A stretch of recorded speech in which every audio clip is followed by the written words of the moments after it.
acting as a PCO as well, and one of the largest events was in 2001, and we hosted 7,000 people. And the opening was by that time it was possible still, the grounds of Dolmabahce Palace. And the entire team and us, we worked 7 years on that conference. Oh. So in advance. So we were assigned the PCO 7 years before. And then when we saw the opening, we set the dates of the conference according to the full moon. So Dolmabahce Palace in the grounds, I'm walking down from the Swiss hotel.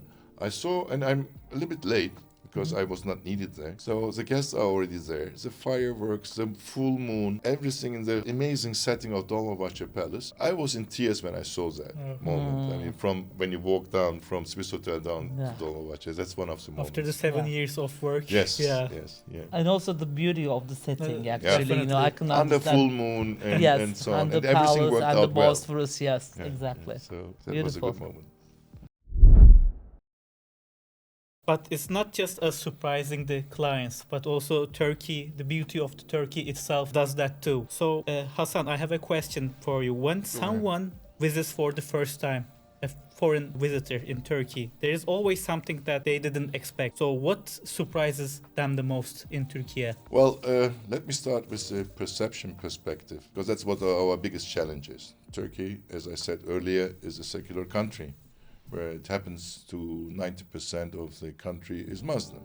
But state affairs and religion is totally separated, which is not in most of the countries. So in most of our cases, we are challenged by the fact that nothing against to the Arab world, but we are considered as Arabs. We are not an Arab nation. We don't have Arab roots. We ruled the Arab world, maybe, and we have some influence, but we are a totally different nation. And when this diversity is being felt by the people on the ground, especially in the big cities, that is the biggest surprise to the people. We have no restrictions in whatsoever unless you respect each other. And of course, all what the country has to offer, it's not only Istanbul, we are blessed with an amazing infrastructure. The infrastructure is very modern, and we have the cultural heritage, and we have the understanding of serving. Our service level are very high. That is the biggest surprise that the people, I think, getting when they're coming to. What do you think? I agree with you, actually. And what surprises people when they come, of course, the perceptions change, is the diversity that we have in terms of what we offer, our backgrounds, religion, ethnic groups, the mosaic of cultures, as we call ourselves. I mean, you could have a very nice gala event in Istanbul in a palace, and the next day you could be in Cappadocia in a cave, or on the balloon over the fairy chimneys, or on the Aegean on a boat just cruising around the Aegean. So Turkey is not only one destination, it's a combination of different experiences. I think that's what surprises people a lot. That's a great saying, actually. I love that saying. It's a great experience. It's different experiences different altogether. experiences altogether. That sounds good. Exactly. So as both of you said, Turkey has clearly a lot to offer. But now I'm curious about something more personal. You both spent your whole careers creating amazing experiences for others. So I don't know if it will be possible, but if you had 1 week off, no phones, no emails, what does your dream holiday will look like? Mine is actually very simple. I'm a sea person. I like the Aegean Sea, so it would be like by the sea, in a very simple sea, sort of village-like town, with friends, good food, good drinks, rakı, swimming, books, no phones, just relaxing. I think that's my dream holiday. Well, my intentions very parallel to Feyhan's. Having said that, I cannot sit still for 2 days in the same place. So maybe you both know that I love motorcycles. Yeah. So one of my ambitions and goals this year is to ride throughout Turkey on my motorcycle and have 2 weeks, not only 1 week. 2 weeks on Turkey, especially the eastern part of Turkey. Eastern Part of Turkey, and I love to film as well. As you know, I like also technology and filming, and I want to film and overnight just by myself, nobody. And I doubt that I can switch off my emails for 2 weeks, but we'll check them. As you cannot check them while riding, I will check them in the evenings. But 2 weeks for myself I need on the eastern coast with my motorcycle. From east to where? Where's the final? It doesn't matter. It doesn't matter. It doesn't really matter. Why Eastern Turkey though? That's very interesting. I haven't seen a lot. It's beautiful. You should. I I know. You did a lot of programs. Yes, I I haven't do. seen the whole lot. I want to go till the eastern part of Turkey. Yeah, you will enjoy. And especially in summer, it's also for the riding. It's dry. It's hot, but it's Yes. dry. So I want to do that for 2 weeks. You will give me some advice. I will definitely. Amazing choices. But now let me switch the gears a little bit from holidays to businesses. Our sector, industry, is evolving very fast. And as you are very experienced in this and one of the leading names in this industry, what do you think that, like, what are the biggest trends that you are seeing right now in the mice industry? Well, it's ever-ending changing industry. Besides the negative changes in the geopolitical issues, what I witness within sight, for instance, is interesting. More and more, due to budget restrictions, especially in North American market, started to consider full inclusive resort and concepts, which was, in our belief, because that full inclusive concept is a Turkish It started from here. Started from here. It's a Turkish invention. And that was for the German tourists to attract them, to keep them in the hotel and so on and so forth. But with the evolution of that full inclusive concept, the short hauls to North America, from North America, like the Caribbean, the Mexicos, and all these areas, our studies of site shows there's a huge increase in demand for full inclusive incentive programs. Interesting. Yes, you told me that, but I tend not to agree with that in the concept. Of course, I mean, I cannot say I don't agree that they don't choose it, but it's against my belief of an incentive travel trip to go to a full inclusive property. Because for a meeting, yes, I agree with totally. I think it's an easy way out, to be honest with you. Because, incentives by nature is something that needs to be designed to surprise people, to motivate them, to surprise them. Or how can you do that in an all-inclusive concept, and why would they prefer? I mean, it's something that you should be offering them that they cannot do by themselves. I mean, that's the definition of incentive travel. Yeah, that's true. But, you can go to a holiday village and an all-inclusive resort by your family easily. Yeah, that's why I don't agree with that in that sense. Let's tend to agree, not to agree. But these are the trends. It's interesting. I was surprised as well. But we were on the site organized the ISA on the Royal Caribbean, and I was part of it, and they were doing the same.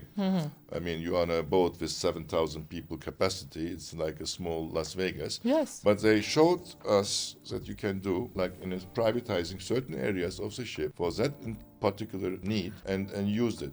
I totally. But what happens to the cultural side of the visit? What happens with the local touches, or mixing with the locals? Maybe we are spoiled in our station, but as we have so great products, as full inclusive products, because you have traveled a lot, you have seen all these Caribbeans as well. Yes. So our level is quite high. Yes, exactly. So that's why not taking benefit out of it. Of course, I mean, if that comes to us, but I still would like to see. I mean, I would be very unhappy if I see the incentive programs running in these good resorts or cruise ships all the time, because that's not the essence of this industry. Yeah. It's not creative. Yeah. The budget restrictions are pushing people, I guess, to that direction. I agree with you. But I just wanted to mention. But why are we talking about the new trends? You are the young one. You are the young one. So what we should ask you the new trends. So probably you are talking about the AI. No. Is it? What is it? AI is a new trend for every industry. Like Yes. it affects every industry. It affected every industry. But actually it's also new for me as well. Because when I was studying university, there were no such a thing as AI. No. So we were not imagining something like that. Isn't it fast? Very fast. So I think first ChatGPT entered our office like 2 years ago or last year, and then Gemini, and now we started to use cloud very effectively. It's like a now colleague for us at the office, and also it makes our job very effective as well, as we need to handle lots of suppliers for one event. It makes the analysis, the Excel sheet for us. So I'm actually very happy for that trend for us. Well, in my belief, especially, as you know, although being old, I love technology, and AI is one of my late passions.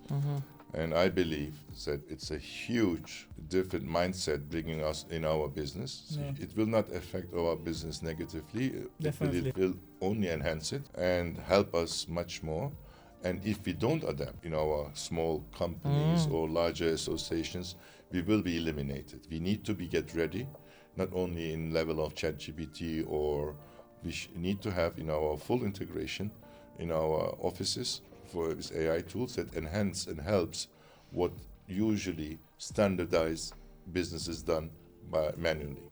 Definitely. Then you can spare much more time for the creative part. Definitely. Exactly, because we should not forgetting about the creative part or the human touches that we have for our programs. AI cannot do that.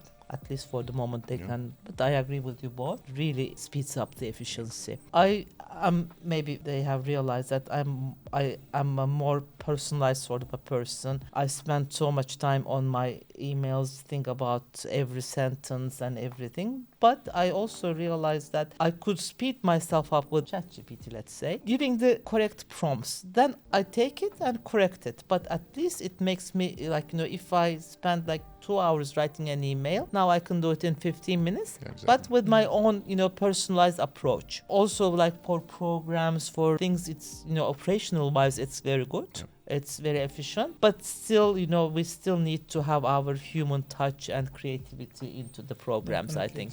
Yes, exactly. That's It's a big balance. My sister is a computer scientist. She, of course, she has been working with AI. She has a startup in the US with AI and voice recognition technologies, and she warned me from time to time, saying that, Feyhan, don't take ChatGPT too seriously.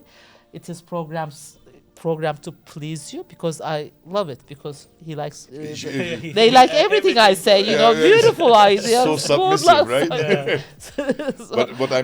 But check it, but then use it, because she also uses it. Its development is the speed is amazing. Yes, incredible. I hired in my office, in my small setup, I have already an AI consultant who is integrating all the softwares how we can enhance and standardize our work quicker.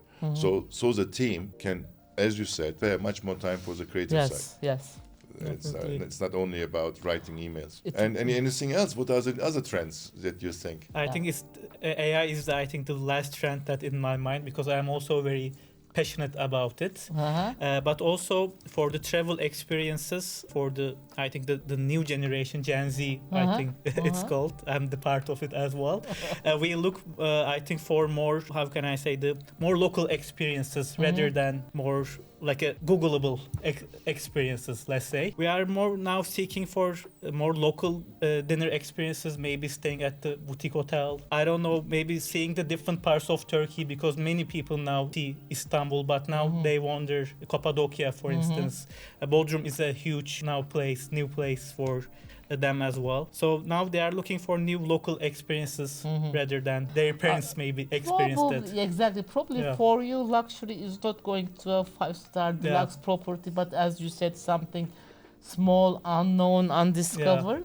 Maybe. Yeah, we look for more. We're trying to learn from you as well. Well, he's a potential client. Yes, yeah. So we need to learn from them. Aren't we very fortunate now in site Türkiye? Because we have a very young board. Yes, that was our intention. Yes, I'm sorry, I will be not humble here. No. That was our succession plan for the last 5 years.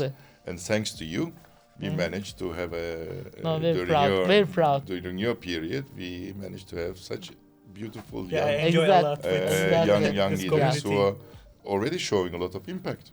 Exactly, at least this podcast, if it was left to us. But they need to know. It was the idea of our young leaders to have a Site Türkiye podcast. They need to know the small details, like the Site XX Plus Turkey chapter president drinks whiskey during after 5 o'clock. So, and we are almost out of time. We're still having coffee here. Yes. You reminded me of my Turkish coffee, which is actually is. Now, as you know, there is a conflict in our wider geography, and we hope by the time that you are watching this, peace has been achieved and no more lives has been lost. But since the conflict started, one thing that our foreign clients, friends, colleagues keeps asking us, is Turkey safe to travel at this time?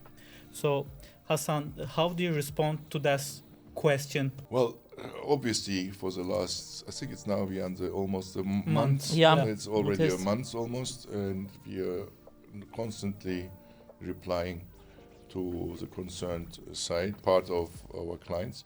We had movements cancelled, we had movements postponed, but these were, I would say, luxury decisions. Where they didn't feel insecure, they didn't want to travel, either due to the flight restrictions because they were using different airlines from different regions which are not flying. But Turkey is 1,500 kilometers away from all the region, which is like from Paris to Moscow, the distance. So wouldn't you travel to Paris when something is happening in Moscow? So I would also, statistically, there are no official travel warnings. And besides that, it's also interesting, the traffic continues. Yeah. We have we as a company had numerous number of programs on the ground in the last 1 month, but it has an impact. But people need to know.